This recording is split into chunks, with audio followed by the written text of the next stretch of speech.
Place a worker, do an action. Place a worker, do an action. Place a worker, do an action. Rest.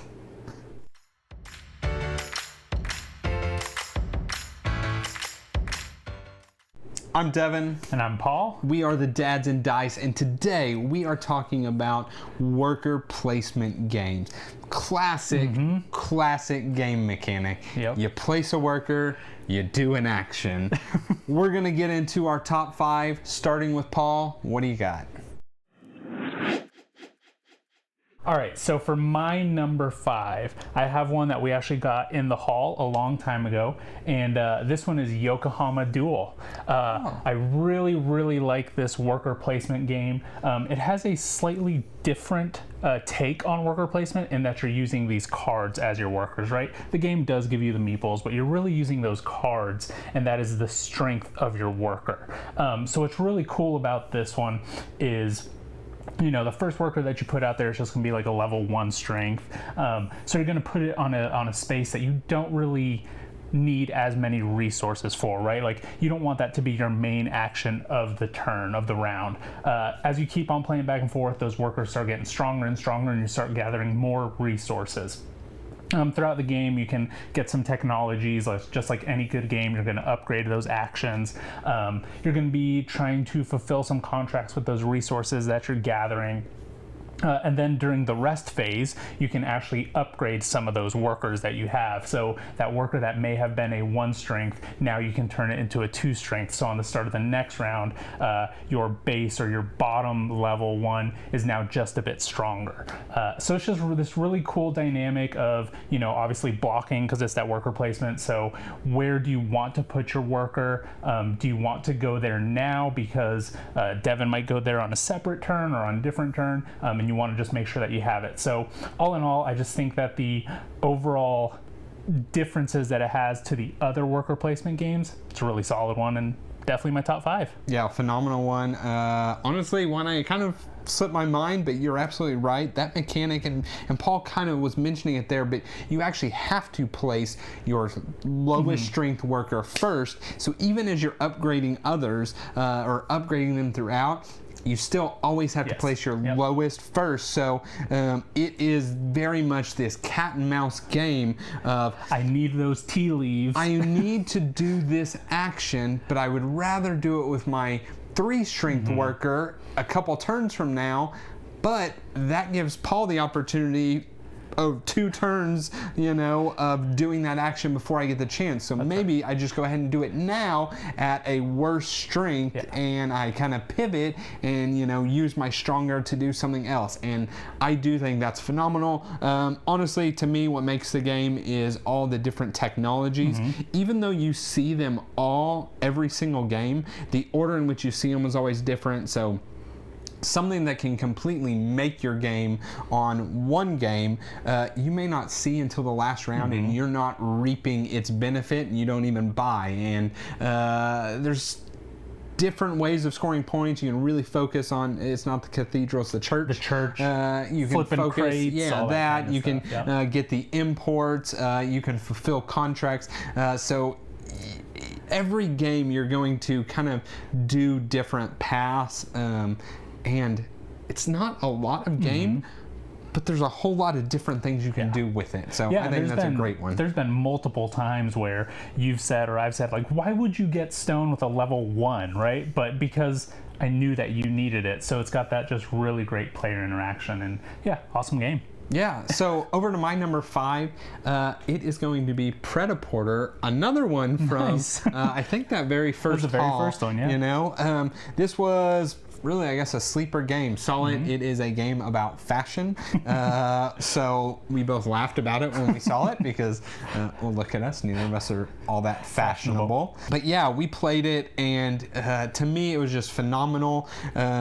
It wasn't so much worker placement in your totally blocking off spots because most of the spots anybody can go there. It's more you could get something earlier, but you're just limited to the amount of workers that you actually have. I liked it because there was just so much engine building that I was not expecting in the game of, getting, I can't remember what they were called, but I remember the Blooper cards, and I want to say they like made it where if you did this action, it did something else. I don't know. It was a phenomenal game, and honestly, just talking about it makes me want to play it again. Well, I mean, you can keep talking about it because honestly, that game was not the best for me. I remember there was a lot more engine building that I did not expect. I don't know. Maybe we'll give it a shot another time, but I know at 2 players, it's definitely a zero-sum game, right? So it's whatever you do affects me directly. And we all just know that you're better at those kinds of games. So that's probably right. true. So that was our number 5s. Let's get over to the number 4s.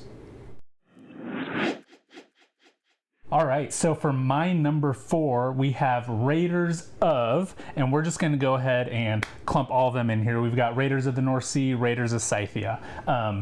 Basically, it just depends. Do you want the expansions or do you want a more streamlined version of that game?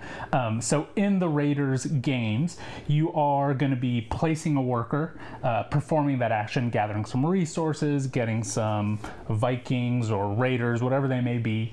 And once you fulfill that action, the cool thing about this game is you're going to pick up another worker. So you only ever have one worker, but you're always going to have a worker. And so once you have that worker, you can then go out to the different battlefields or whatever you want to call them, roll some dice, get your warriors out there, and then just start raiding and pillaging. Again, gathering more resources, and then just kind of building up more resources to fulfill the contracts or to do the quests, I think is what they're called in other games. So I just think this game did something really innovative with the dropping of the worker and then picking up of the worker. That was something that hadn't been done, or at least that I know of, hadn't been done to that point. And then how that works also is you need like different colored workers. So you start off with, I forget what color, maybe it's like black or something like that. Blue or blue and North Sea. Yeah, the North Sea, and there's gray, red, and I think possibly white.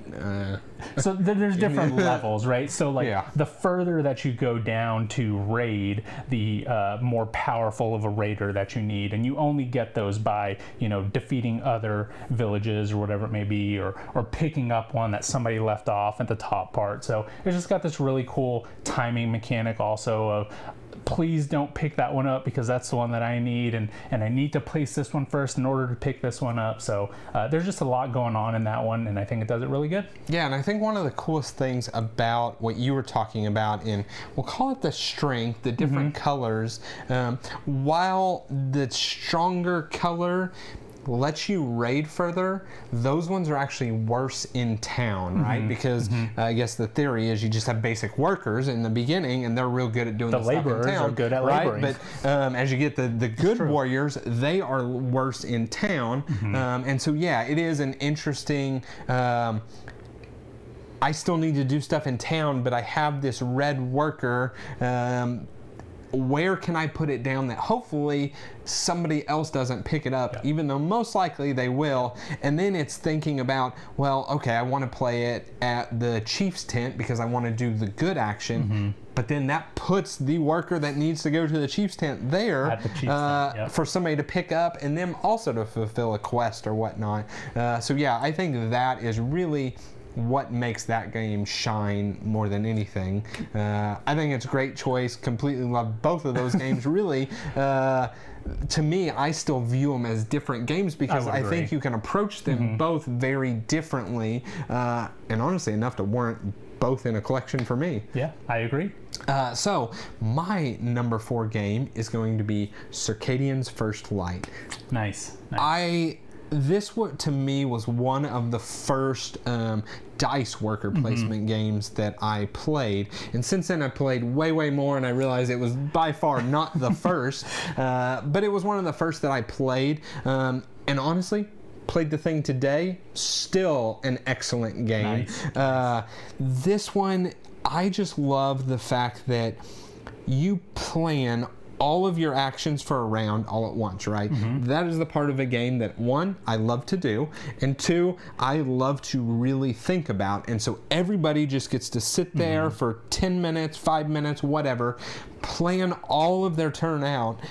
And then you reveal and you see that, oh, Paul was going to go here. Oh, no, you have a pair. Yeah, so-and-so is going to go there. And now how do I pivot? Because I've already said these workers are doing this thing. And so while in theory it's great when it works out and they all get to go to the places you want, this is a very, very tight worker placement game that it's most likely every round something you were planning is going to get covered, and so it's how do you pivot to still do something salvageable get the best out of what you can get. Yep. So to me, excellent game, but truthfully I think what makes it more than actually the worker placement is the leader cards, whatever they call them, the asynchronous abilities of the game. They are so strong. You get a close to game-breaking ability, and you get to just lean into, that's my strategy this game, right? And that to me is what makes it so much fun.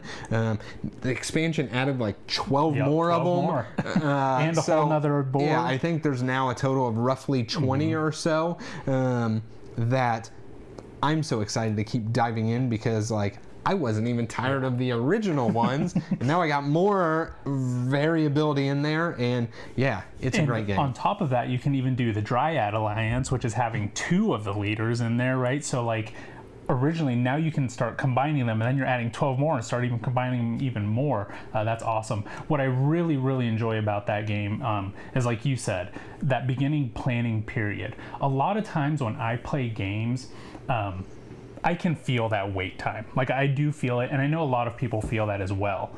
But if it is part of the game where it is right now, everybody is heads down, this is your planning period, I've noticed that every time we've played it, doesn't matter the player count, we all take about the same amount of time. And then if somebody is done early, they're gonna look again just to make sure, or just to try not to forget what they're doing, right? So it actually being built into the game makes it a lot more enjoyable to me, because that is the game, it's the planning. So that is one thing that I really enjoy from it. Yeah, so that was our number 4s. Let's get over to the number 3s. For my number 3, we have a good old UE game, and this one is actually Le Havre. So Le Havre is one that I was introduced to last year, and basically you are in this port, and you're just going to be kind of, you have your little ship, which is your action or your turn order, and it's just going to be moving down this river, landing on different spots, and then you have your actual worker, and it's just one worker, and you're going to place it on different parts. So you're going to be collecting resources.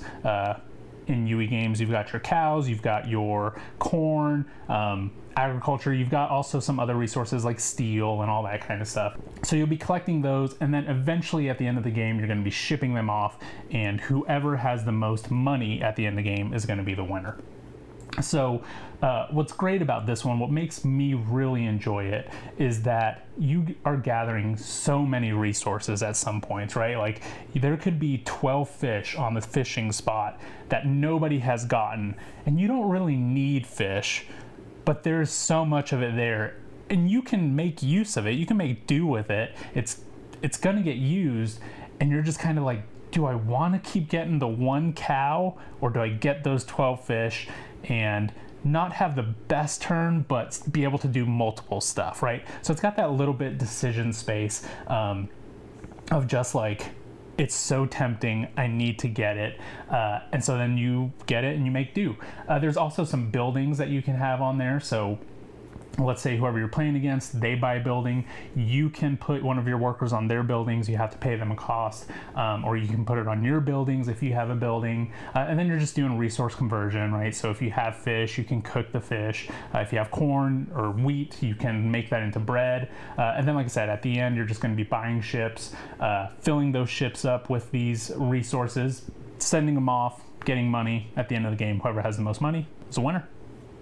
I don't have a lot to say about Le Havre because I've never played it. I have seen 30 minutes of it.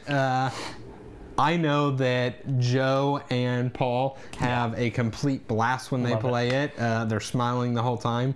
Looks great. Yeah. And anytime you guys have played it, it's been with all the geek up bits. Which are so nice. That just adds to making it a whole lot of fun. But that's all I've got to say about it.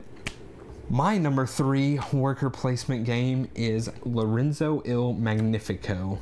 This probably has no surprise that this is on my list whatsoever. A little surprised that it's at 3. Well, maybe not. No, definitely not once you hear the other heavy hitters I got coming. But yeah, this one is, I think, just fantastic. It takes that Circadian's dice and then uses them in a totally different way where everybody is sharing that pool of workers, and then you have the actual workers that go out and do the various things you want. To me, this is, or at least how I like to play it, this is a engine builder of engine builders. You have several different paths that you can do. You can get green cards that let you just get resources. You can get yellow cards that let you kind of do all different types of, we'll call it transactional type of exchanges. You can get blue cards that benefit other things or themselves, or just kind of more oomph in your actions, or you can just go and get some raw victory points with the purple cards. I like it so much. It is the game that I will say has the most feel bad moments in it, because it is so tight in the actual spaces that you can go to. And you're gonna get yours stolen from you so often and just be unraveling, but I just still completely love it. Yeah, like in Circadians, you can pivot, and here it's a lot harder to pivot. Yeah, one thing that I thought was really cool about that game is, like you said, there's really only 3 dice, and it's community dice, so that's a really cool way to do that dice worker placement. So yeah, good game. Yeah, so that was number 3s. Let's do the number 2s.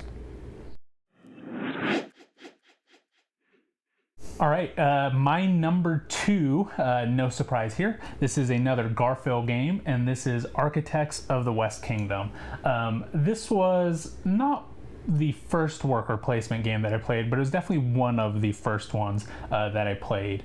And what I really like about this one, and again, this is kind of something that I've hit on with the other games on my list, it did something kind of innovative with worker placement, and really it's more of a worker investment. I've heard you call it that before, but there is no blocking in the game whatsoever. You can put as many workers as you want in a space, but every time you put a worker out there, your resources, you'll gather more of them, right? So you've got the mines. You put one out there, you can get 2 brick, right? You put 2 out there, you can get 3 brick or a gold. So it's just going to keep on increasing. Same thing with the quarry, the forest, all those other spaces. And so what's really great about that is you don't want the other players to build up this, bounty of resources, so you can start capturing them. And so you'll go to the town center, and you can actually capture people, send them off to the jail, and get paid for that. So it's got this really cool mechanic of you're kind of the watchman of the board, right? You're not wanting to let anybody run away with any specific type of resource, and that really kind of controls the pace of the game as well, right? Like if you see somebody just hammering those mines, you know that eventually they're going to turn that into gold or start gathering gold, which is victory points at the end of the game, and you don't want that. So you're just going to definitely try to nip that off as fast as you can. Another really good thing, or really cool mechanic with that game, is the virtue track, right? And all of the West Kingdom games, you're basically dealing with virtue. And so you can go to the black market.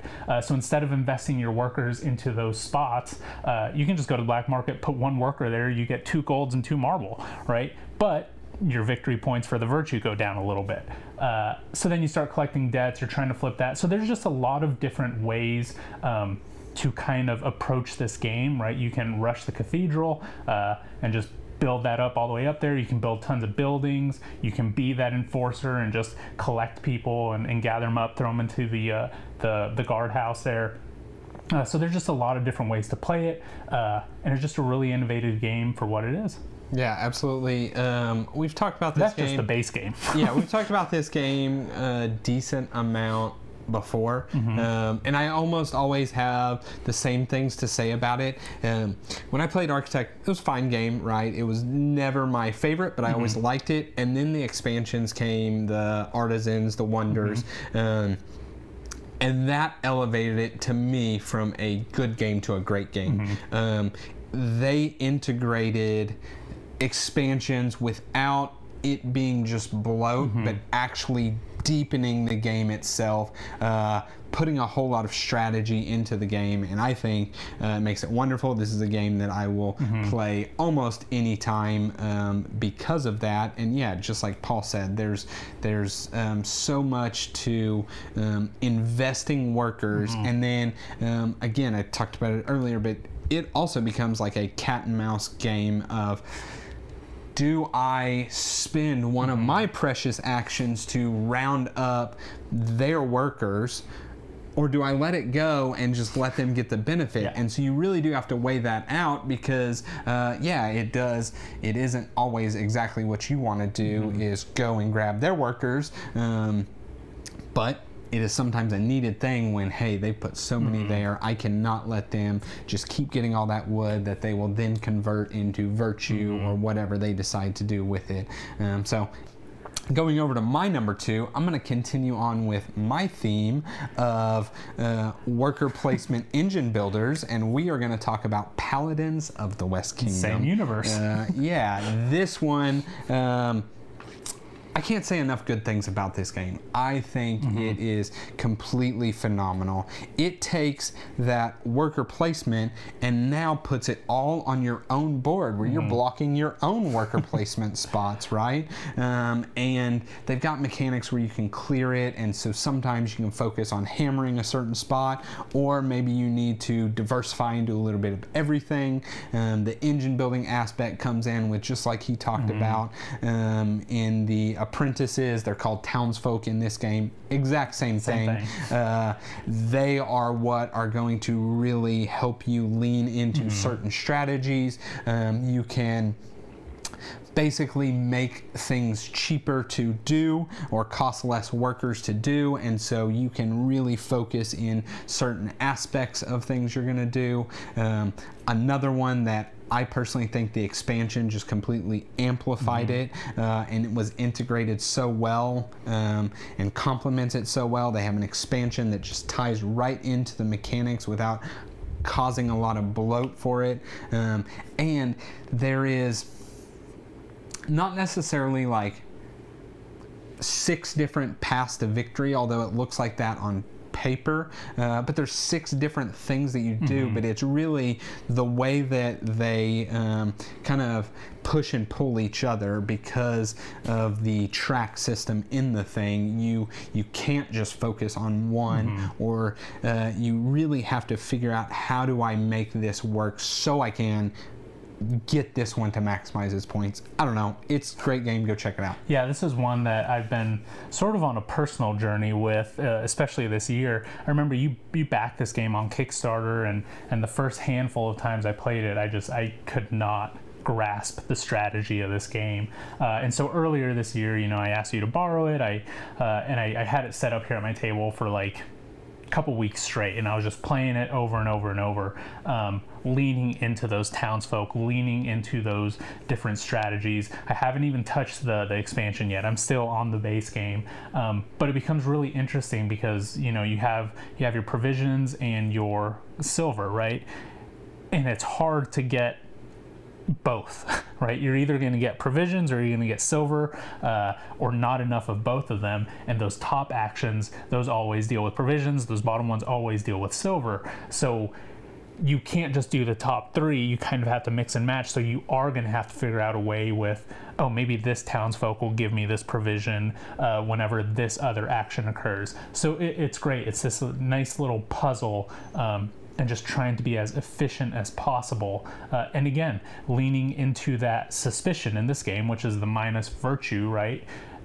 It does help you in the long run. It's because you're gonna be able to flip those debts. So you kind of have to just lean into a little bit of the game, but really hammer some stuff hard. What I like about the difference in the architects, is it suspicion? Virtue. Virtue in architects?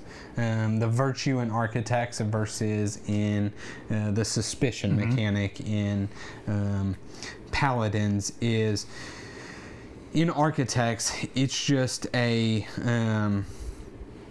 hard, you were the worst, here's debts type of thing, right? Like, and that's really it. You were the worst, here's debts.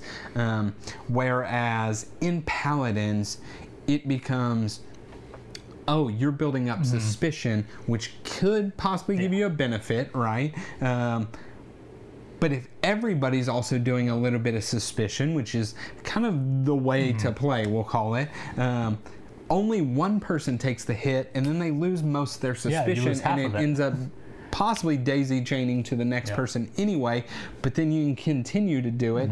And then on top of that, you actually net more victory points by flipping debts, right? Whereas in architects, you get one virtue bump, but it's ultimately you could be in a position where you would score more in a game had you taken 4 debts that you flip versus you trying to take none. So it's neat that it's in there, and a lot of times I think newer players are scared to I don't want to take suspicion because that's a negative thing, right? Oh, I don't want to get that debt because that's a negative thing, when in truth, doesn't matter what you do, fortify or absolve or whatever, you're going to hit a point where the best play would have been to flip a debt, but you didn't have a debt, so now you got to do something different. So I do like that part of it.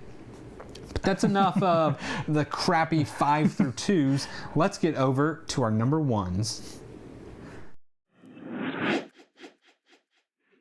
We're here, my number 1 game, and I have a slight suspicion that this is going to be your number 1. True crossover here. I think that we're going to be the same, and that is, I think, the quintessential worker placement game, and that is A Feast for Odin. I think you're right. 40 worker placement spots. Exactly. How can you pick anything different other right? than that? If you like worker placement, this gives it to you. These are all of the options. Now, what's great about it is, there's 40 plus worker placement spots, but they're all broken up pretty easily, right? So you've got that first one, which is building some type of buildings. You've got building some ships out. You can go snaring, hunting, whaling, right? So everything is broken out in a way that actually makes sense. So when you're looking at this board, it looks sort of intimidating, but once you actually get into it, it's not too bad. Teach is a bear because of that, for sure. True. But it's the second playthrough. That's smooth. Get through that first one of... You will not be any good still, but you'll know what you're playing. But get to that second playthrough, you're gravy. Yeah, but what's cool about this game is you have 4 different columns of worker placement spots. So that first column is always that one worker, right? And it's generally the weakest of the actions, and then you've got 2 workers, 3 workers, and 4 workers. So the game is played over 7 rounds, and on the first round, I don't remember off the top of my head how many workers you have, but let's say it's like 5. I think it's around there, 5 or 6, something like that. So you're not really going to want to waste 4 of them on that 4 column. When you get to the end of the game, when you've got 11, 12 workers, it becomes a little bit more bearable to be able to do that and have that better action.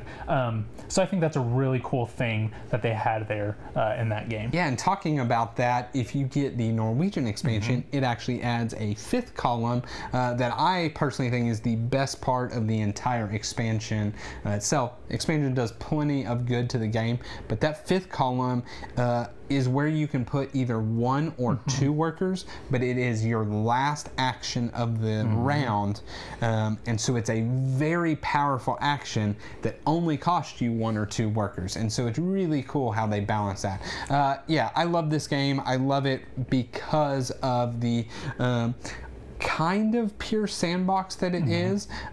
It's not as sandbox as A Field for Arl, which actually I recently played, and man, it could easily probably make this list if I could play it some more. But you have all the occupation cards that are really what is going to dictate your game from game to game. The occupation is going to give you something that is going to make you lean into some sort of strategy. They have a bunch of starter ones that will do exactly that, get you started, but it's doing those 3 worker actions, drawing more, getting the one that, man, this is the one, I'm going to play it, and now I can turn, you know, silver into whatever. Anytime you go hunting, the dice is 2 less or 1 less, whatever. I mean, literally, when we talked about the stack of cards of architects, this one... tenfold. Yeah, exactly. I guarantee you, all the plays I've played of this game, I've probably seen a third of the different occupations. Yeah, there's an A deck, a B deck, a C deck, and maybe a D deck. I think it's A, B, and C. Okay, and truthfully, I just mix it all together and go. After the first playthrough, it's just mix it in. Yeah, exactly. But that, to me, is what really just drives. And it has, like I talked about these others, it's definitely building an engine with how you're placing your stuff around the different main board, city board, or island boards, what you're getting on your income. So every single round, you're just getting this, like, influx of stuff, and then the next you're like, I don't even know how I'm going to use it, and then you do use it, and then the next round you get that same influx of stuff plus more, and you're like, I don't know how I'm going to use it, and then I use it all, right? And that's what I like so much about the game. Yeah, so that is our top 5 worker placement games. Honestly, probably one of our favorite mechanic. Probably for a lot of people. That's why they make so many bangers of that. In the comments below, tell us your top 5, top 10 worker placement games. Let us know what you think about our top worker placement games. Yep, that's all we've got. As always, please like, comment, subscribe. All those things help us, help our channel grow. See you on the next one.